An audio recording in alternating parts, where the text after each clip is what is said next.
우리가 그리스도 예수의 사랑을 안다는 것은 그 사랑을, 그 은혜를 누리는 누림의 또한 어떤 복이 되고 은혜가 되어질 것입니다.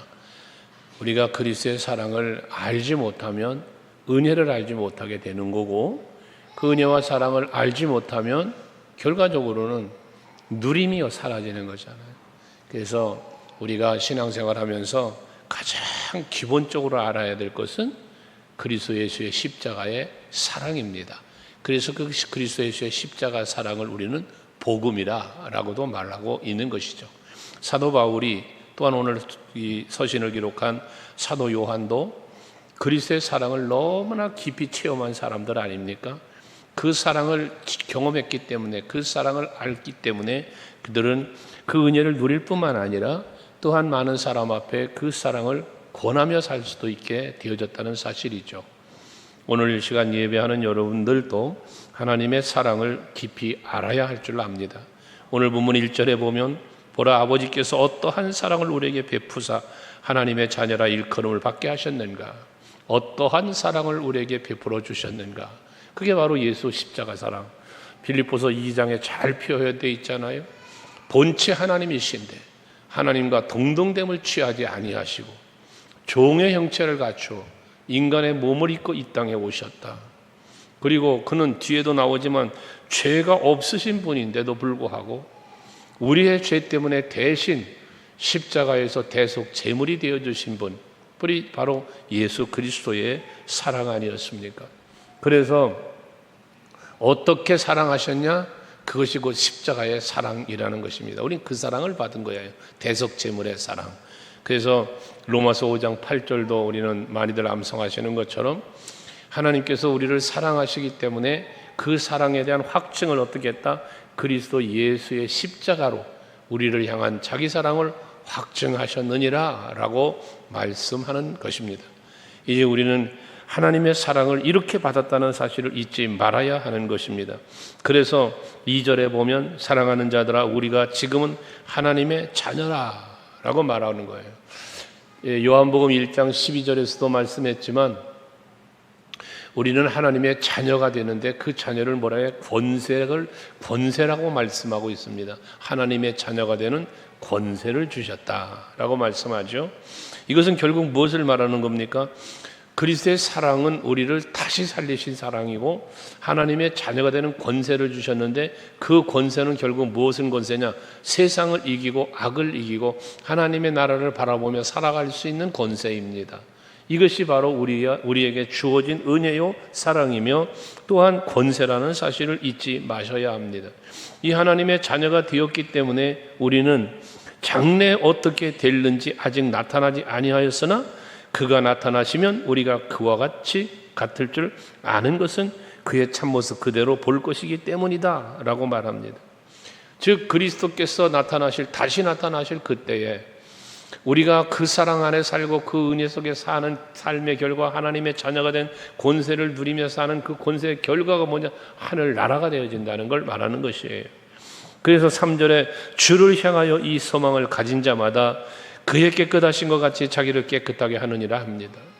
예수 그리스도의 십자가의 보혈의 은혜는 우리를 깨끗하게 하시기 위하여 죄를 용서하시고 죽은 자 가운데 다시 살리시기 위하여 십자가의 사랑을 베풀어 주셨으니 우리는 그 사랑을 입은 자들로 죄사함을 받아 깨끗하게 되었고 이제 또한 하나님의 참된 권세마저 누리면서 하늘의 소망을 갖고 살게 되었다는 겁니다. 이게 장래의 소망입니다.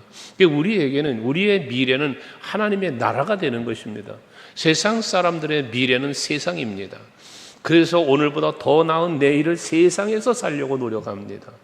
더 좋은 환경, 더 좋은 조건, 뭔가를 이루어가고자 하는 것이 전부 유토피아입니다. 세상에서의 이루어갈 것을 바라보고 사는 것입니다. 우리가 바라보는 것은 하나님의 나라이기에 이 세상 것으로서 채울 수 없고 줄 수도 없는 것, 이게 바로 하나님의 은혜와 사랑으로만 채워질 수 있는 것, 이게 하늘나라의 소망 아니겠습니까? 예수께서 요한복음 14장에서도 내가 너에게 평안을 준다. 그런데 이 주님께서 주는 평안은 세상에 주는 것과 같지 않다라는 거잖아요. 이 말은 뭡니까? 세상 것으로 채워줄 수 없는 평안이라는 겁니다. 이 평안은 오직 예수 안에 누리는 평안이요 성령의 충만함 속에서 누리는 평안이죠.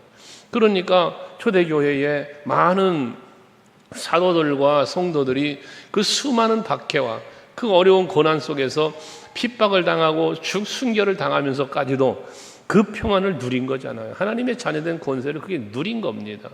세상의 누림이 아니죠. 세상적으로 보면 고난이고 세상적으로 보면 힘들고 박해를 받았으니까 죽임을 당했으니까요. 바울의 고백처럼 매 맞고 감옥에 갇히고 이러는 삶을 살았단 말이죠. 그럼에도 불구하고 저들의 누림은 뭐냐? 하나님 나라를 누렸다는 거예요. 스데반 집사님의 순교의 현장을 잘 성경은 우리에게 묘사하고 있지 않습니까? 그 돌에 맞아 죽는 순교의 현장, 얼마나 두렵고 고통스러운 순간입니까? 그런데 하늘을 우러러보니 하늘문이 열리고 예수께서 보좌 우편에 서서 계신 걸 보았다잖아요. 그 마음이 얼마나 행복했겠으며 얼마나 평안했겠는가 말이요.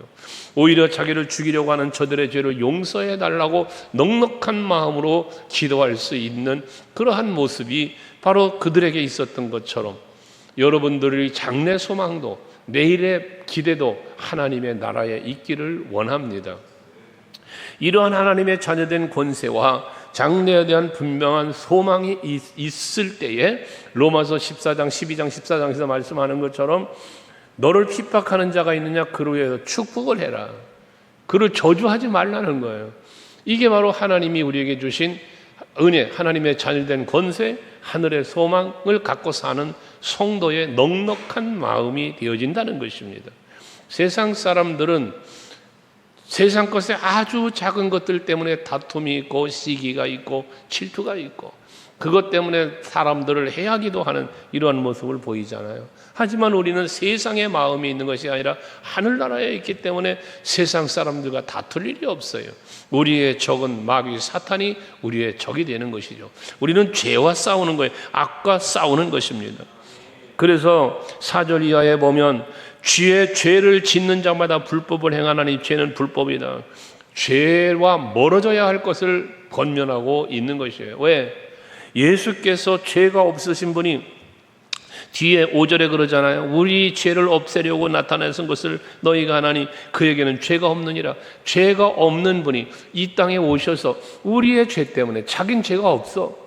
그런데 우리들의 죄 때문에 대신 우리의 죄값을 대신 지불하신 분이 예수신 거예요. 그러니 우리가 해야 될 일이 뭐냐?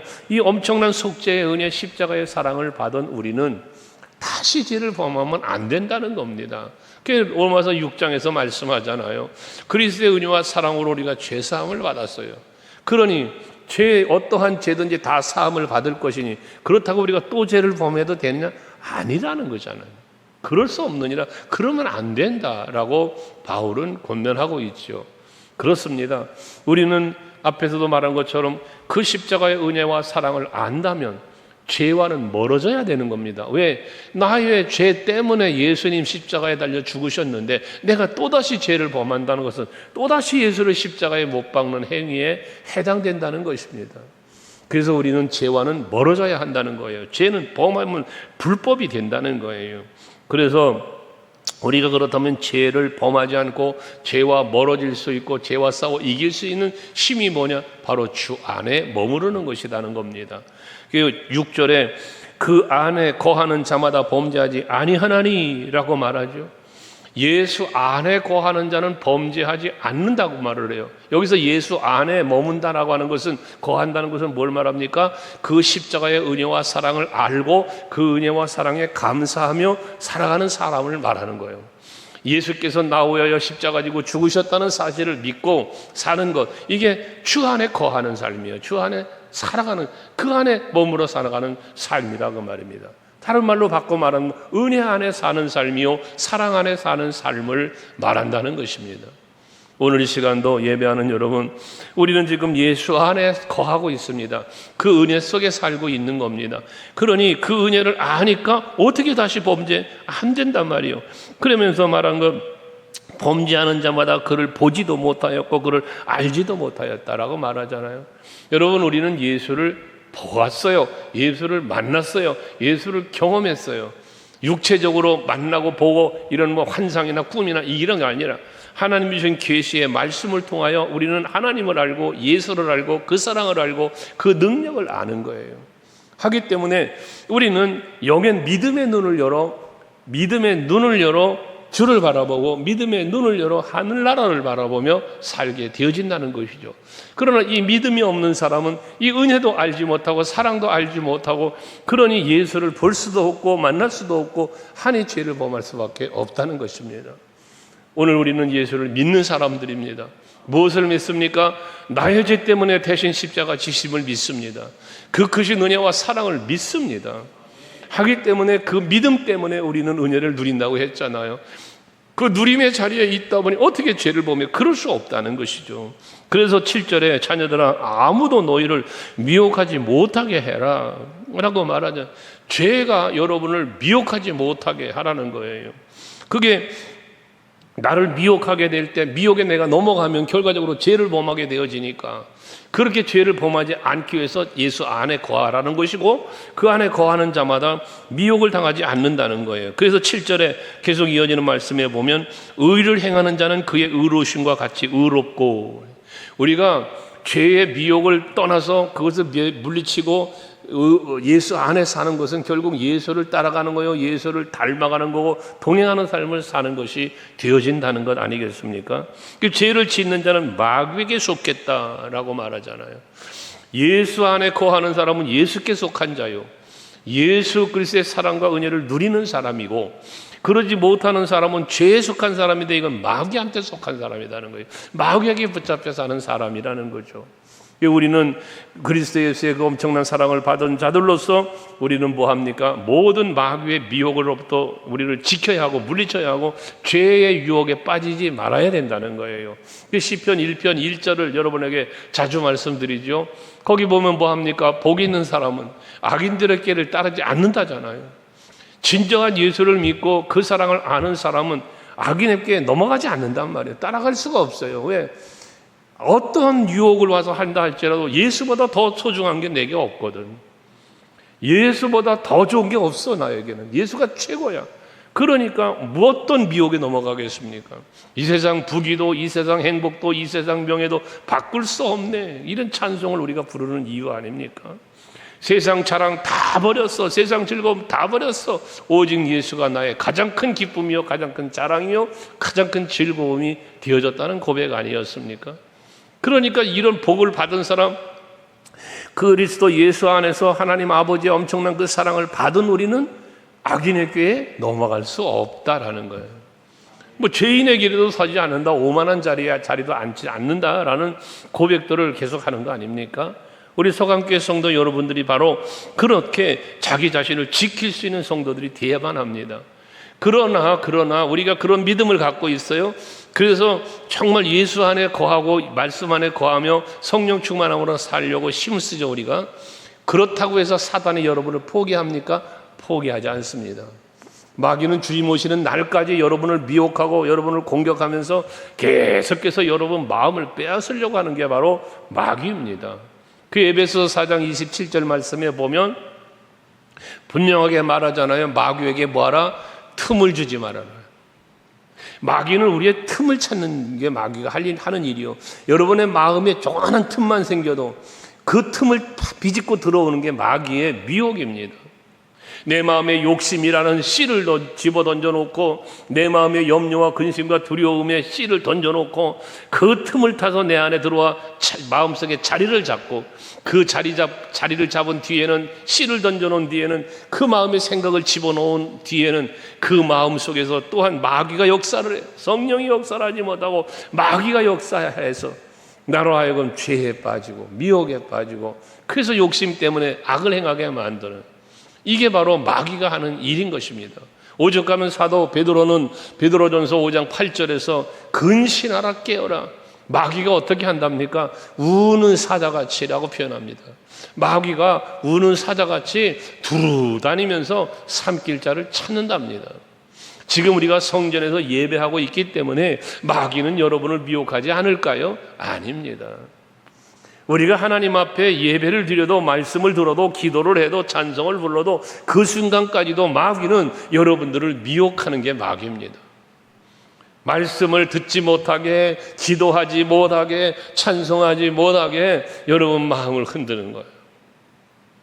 우린 이와 같은 마귀에게 틈을 주지 말고, 거기에 넘어가지도 말고, 넘어지지 말고 굳건하게 믿음을 지키며 승리하는 여러분들이 될 수 있기를 바랍니다. 우리는 마귀에게 속한 자가 아니라 누구에게 속해? 예수께 속한 자요, 예수 안에 거하는 사람들이 되었다는 이 사실을 잊지 마셔야 합니다.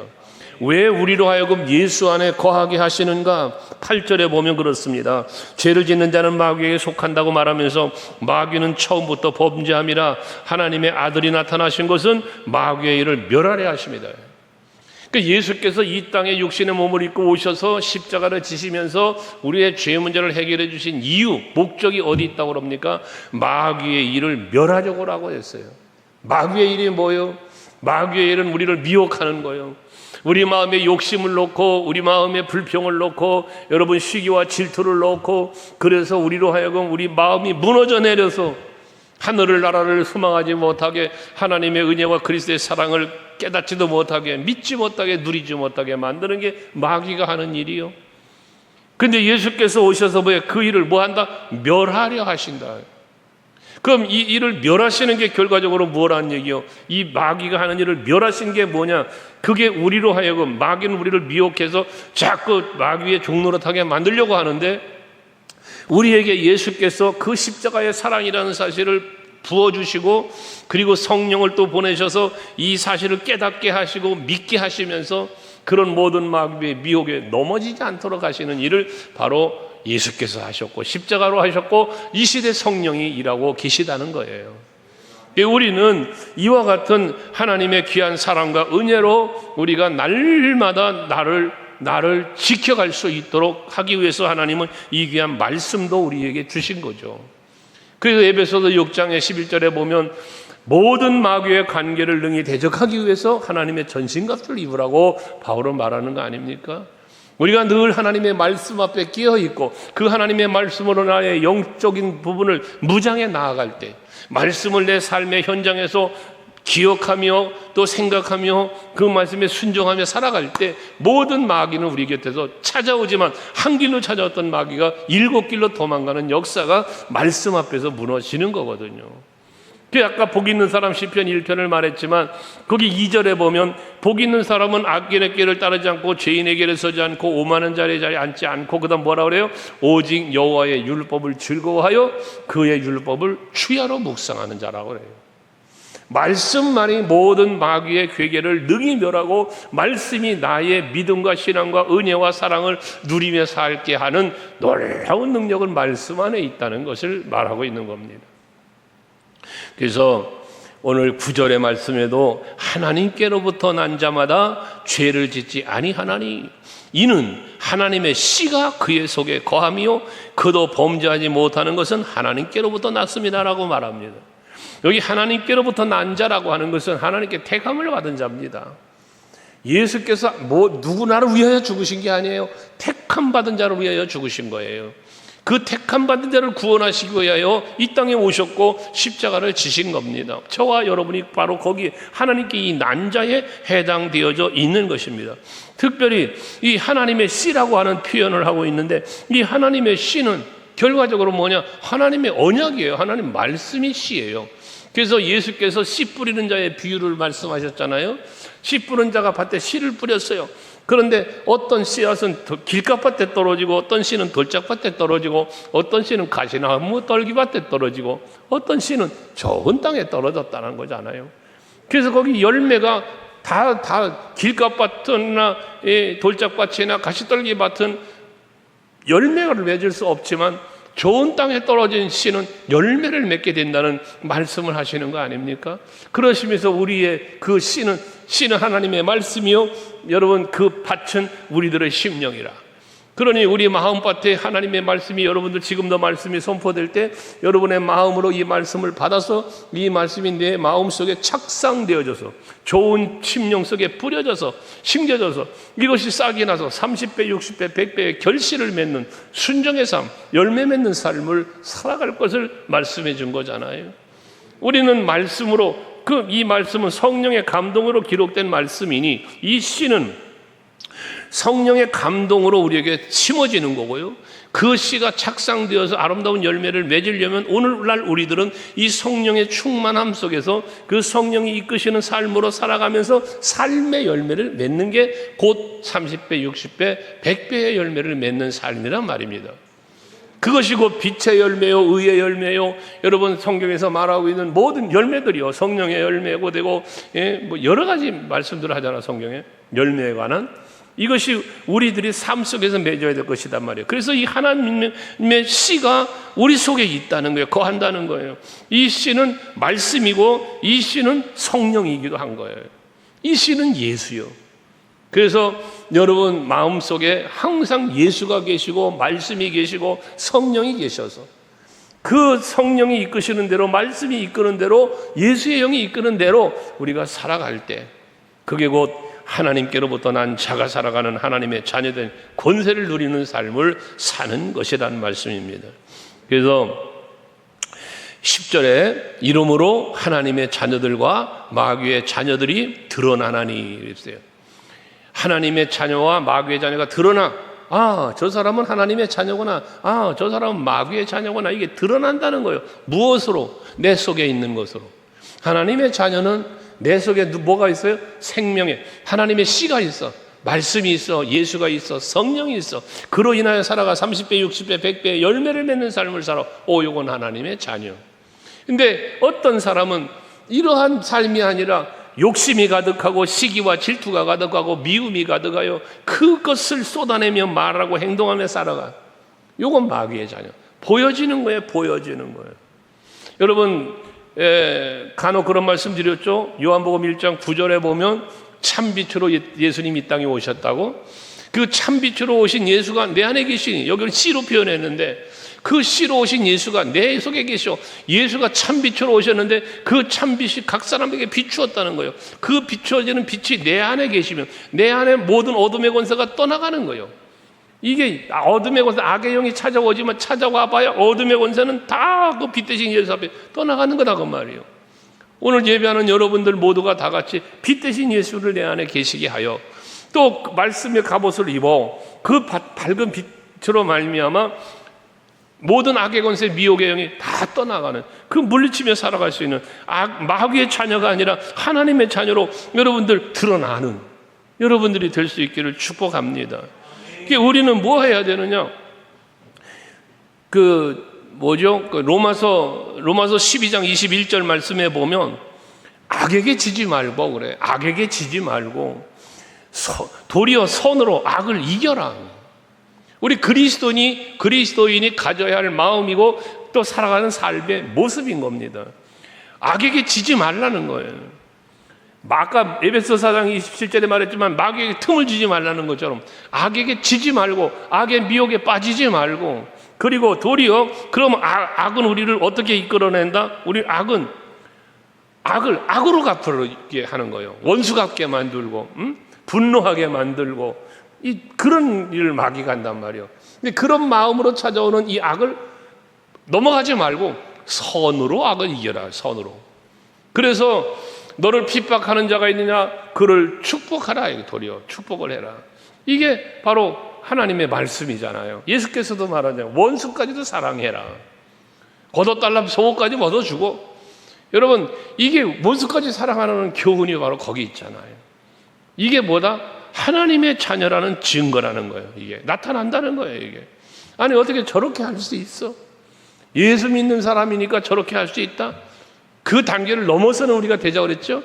아무리 예수를 믿어도 그렇지 어떻게 저렇게까지 할 수 있는가?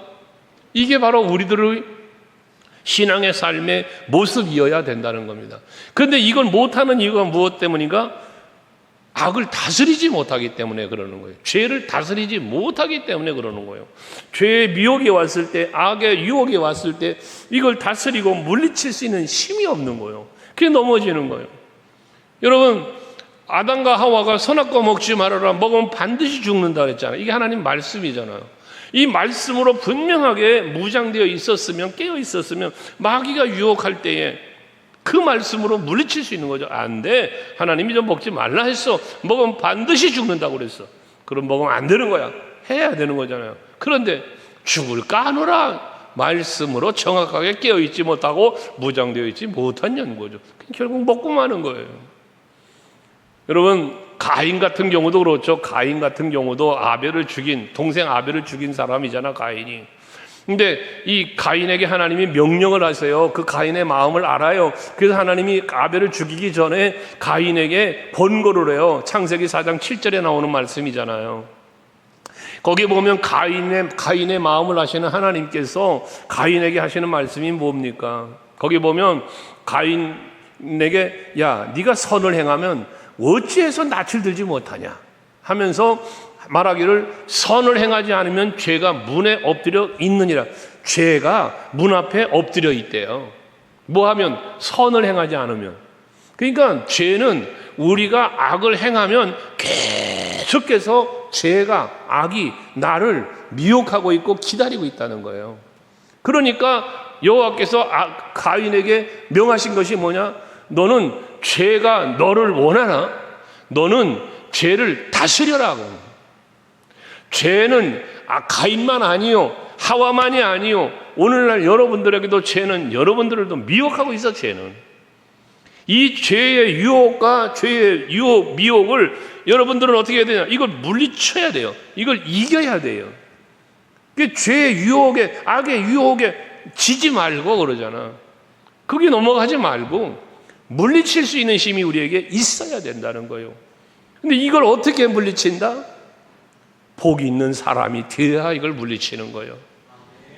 내 안에 예수가 계시고 예수 안에 내가 거해야만 가능한 거예요. 이게 그냥 안 되는 거예요. 인간의 의지, 여러분 인격, 성품, 품이 안 되는 거예요. 이거 갖고 세상의 지혜와 지식, 여러분 안 되는 거예요. 세상의 지식 박사학위를 여러 개 박사를 학위에 가지고 있다고 죄를 범하지 않습니까? 아니요, 범합니다. 세상에 돈이 많은 사람이라고 죄를 범하지 않습니까? 넉넉히 베풀며 삽니까? 안 그런 거예요. 명예와 권세 소용없는 거예요. 우리가 죄의 유혹으로부터 나를 지킬 수 있는 힘은 오직 예수 안에 내가 있을 때, 오직 말씀 안에 내가 있을 때, 오직 성령으로 충만해져 있을 때만 가능해지는 거예요. 그러므로 여러분들, 우리는 12절에 그러잖아. 가인같이 하지 마라. 가인을 불러다가 사도 요한은 지금 비유하여 말하고 있는 거예요. 가인같이 하지 말아라. 왜? 그는 어떤 사람이요? 그는 악한 자에게 속하여 그 아우를 죽였으니. 어떤 이유로 죽였냐? 자기의 행위는 악하고 그 행위는 의로움이다. 나는 악한데 쟤는 의로워. 이게 뭐라는 거예요? 시기야, 질투야. 이게 죽이게 됐다는 얘기를 하고 있는 것입니다. 여러분, 사울 왕이 왜 다윗을 죽이려고 했어요? 시기, 질투예요. 왜 사람들이 예수님을 죽이려고 했어요? 시기와 질투예요. 사도 바울이 복음을 전할 때 왜 사람들이 그들을 매질을 하며 감옥에 갇혔어요? 시기와 질투예요. 오늘날 우리들이 살아가는 삶의 현장에도 마찬가지인 것입니다. 왜 시기와 질투인데 왜 시기와 질투가 나옵니까? 생깁니까? 여러분, 시기와 질투가 생기는 이유가 무엇입니까? 내 스스로가 예수로 만족하고 있지 못하다는 증거입니다. 그러니까 시기하는 거예요. 내가 가지고 있고 내가 누리고 있는 것에 만족하고 자족하지를 못하는 거예요. 그러니까 시기하고 질투하는 거예요. 여러분, 우리는 예수 안에 거하며 예수의 이름의 권세를 갖고 하나님의 자녀된 권세를 가진 자로서 이 은혜와 이 사랑을 누리는 우리들이 되어야 하는 겁니다. 그 누림의 속에 있는 내가 되어질 때 시기 질투 없어지는 거예요. 뭐 시기할 게 있습니까? 나 하나님의 자녀인데, 난 지금 예수 안에 있는데, 난 예수님 때문에 행복해. 나는 지금. 그런데 뭐가 지금 시기할 게 뭐가 있어요? 다른 사람들 보면 시기할 게 뭐 있어? 난 예수님으로 행복하고 있는데 지금. 난 지금 하나님 나라를 보고 있는데 뭐 때문에 시기해? 질투할 게 뭐가 있어요? 욕심이 뭐가 있어요? 불평할 것도 없고 늘 감사만 넘치는 거 아닙니까? 감사. 여러분, 그래서 감사는 누림이라는 얘기를 계속해서 드리는 거예요. 여러분, 내가 감사하는 만큼 나는 누리는 거예요. 불평하면 불평하는 만큼 나는 지옥을 살고 있는 거예요. 난 그만큼 지금 마귀의 종로를 타고 있는 거예요. 여러분, 내가 어디에 있느냐? 나는 예수 안에 있다. 스스로를 자꾸 고백하셔야 됩니다. 난 예수 안에 있어요. 그래서 주 안에 있는 나에게 딴 것이 있으랴 찬양하는 것처럼, 아까 우리 찬송 부른 것처럼, 예? 주 안에 기쁨 누림으로. 여러분 찬송 불렀잖아, 288장. 그런 거예요. 여러분의 누림이 예수 안에 있어야 돼요. 그래야만 마귀에게 틈도 주지 않고 마귀에게 지지 않고 이기는 자의 삶을 살아가는 거예요. 오늘 성경에 표현된 대로 하나님께로 난 자, 예수 안에 거하는 자, 사랑하며 사는 사람, 이런 표현들이 전부 우리가 지금 우리에게 해당되는 말씀들이잖아요. 여러분, 저와 여러분에게 해당되는 말씀이요. 우리 하나님께로부터 난 자죠. 하나님의 자녀된 권세를 가지고 있지요. 우린 예수 안에 거하지요. 하나님의 씨가 우리 안에 있어, 말씀이 빛 대신 예수가 내 안에 있어. 이거 다 우리 얘기잖아요. 그러니 이것이 나는 그러한 사람이라는 이 영적 정체성을 여러분 찾자는 거야. 이 정체성을. 그러면 여러분들은 절대 마귀의 미혹에 넘어가지 않고 세상 이기고 악을 이기고 죄를 이기고 하나님의 의를 행하는 그러한 삶 속에서 하나님께는 영광을 돌려드리고 사람들에게는 하나님의 자녀로 나타나게 된다, 보여지고 모범이 되어지고, 여러분들의 누림은 그 폭이 넓어지면서, 그 지경이 넓어지면서 진정한 예수 안의 행복을 찾아가게 될 것이고 누리게 되어질 것입니다. 그 은혜와 사랑이 영원한 여러분의 누림이 될 수 있기를 주의 이름으로 축복합니다. 할렐루야. 기도하시겠습니다.